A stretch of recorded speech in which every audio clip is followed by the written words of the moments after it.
Competency 008, Student Engagement. Not busy work, not quiet. Let me ask you something. Have you ever seen a student sitting perfectly still, looking right at the teacher, notebook open, but their brain is completely offline? They're thinking about lunch, TikTok, or literally anything except your lesson. This is the trap of Competency 008. Most people think engagement means quiet or busy. Wrong. True engagement means thinking. And if you're taking a teacher certification exam, this competency is a favorite. So let's fix your understanding right now. The main idea. Teachers must provide instruction that actively engages students. Key verb, provides. You don't just hope for engagement, you build it.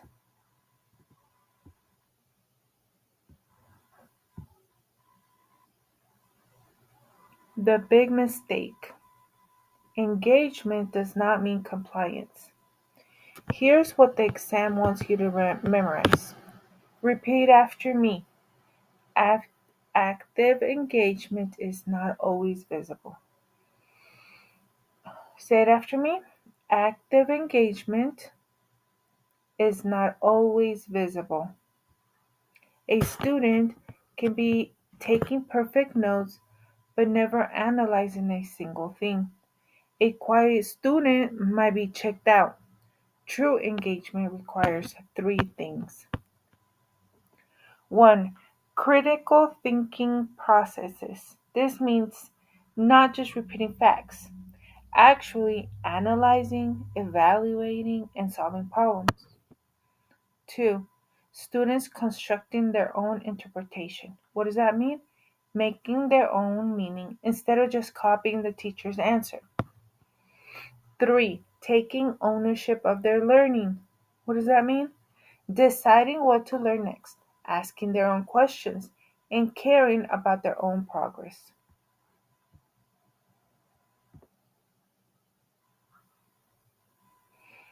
The Present-Respond-Reteach trap. The old way is called the Present-Respond-Reteach model. Back in the day, teachers talk, students answer, teacher repeats what they missed. That's passive. The exam hates this. You need discussion, inquiry, and problem solving. Inquiry and problem solving. Flexibility and grouping. Here is a golden phrase for the test. Lesson plans should be written in pencil, not pen, not stone, pencil. Why? Because students need drive because students needs drive decisions, not your schedule. If half the class is lost, slow down.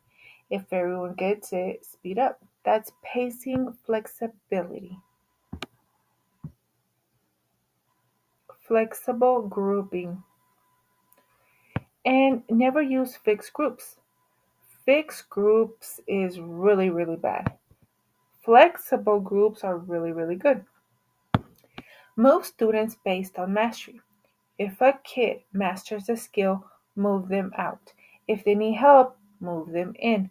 Whole group for direct direction. Small groups for targeted teaching. Pairs for think, pair, share. Prior knowledge and relevance. The file folder analogy. Let's talk about the schema or aka framework. Think of your brain as a filing cabinet. Every file folder is something you already know. Learning happens when new information connects to an existing file. If there's no connection, the new info just floats away.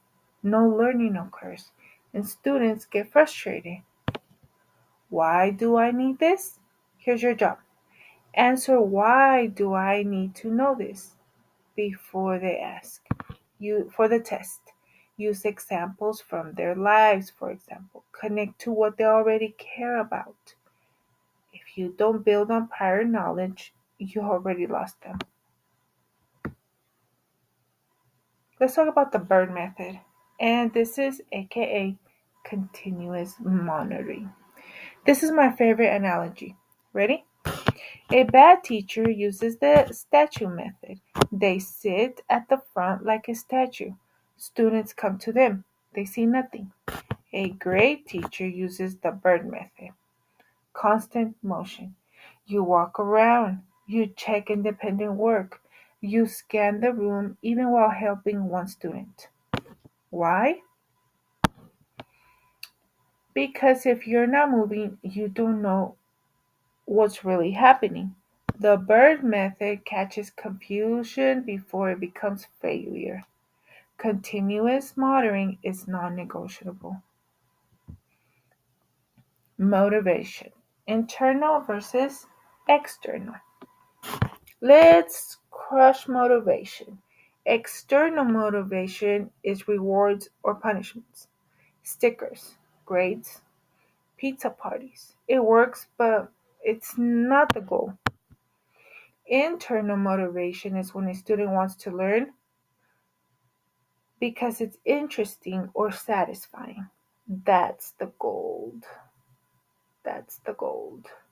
The exam says your job is to create that want. How?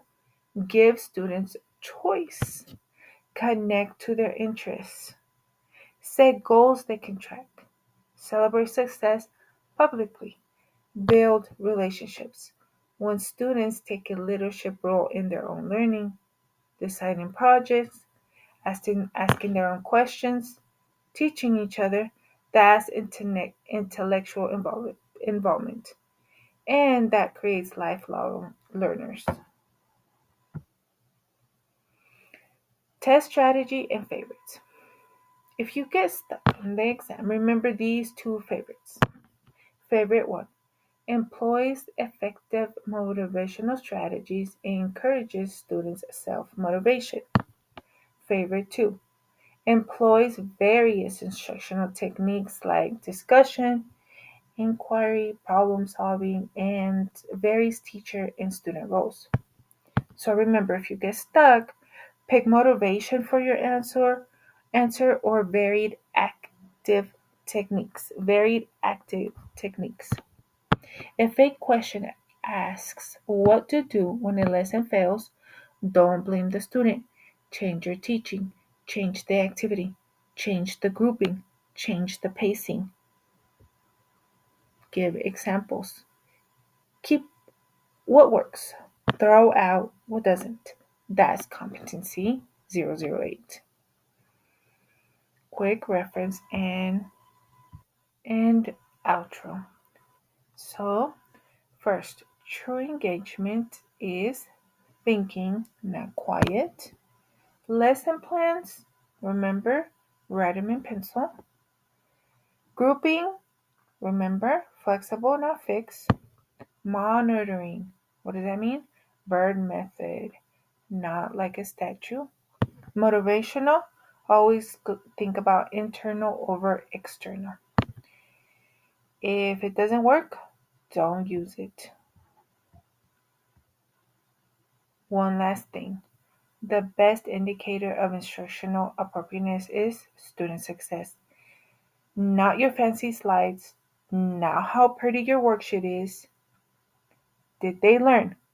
If yes, keep going. If no, change it. You got this. Go be a bird, not a statue. And I'll see you in the next video.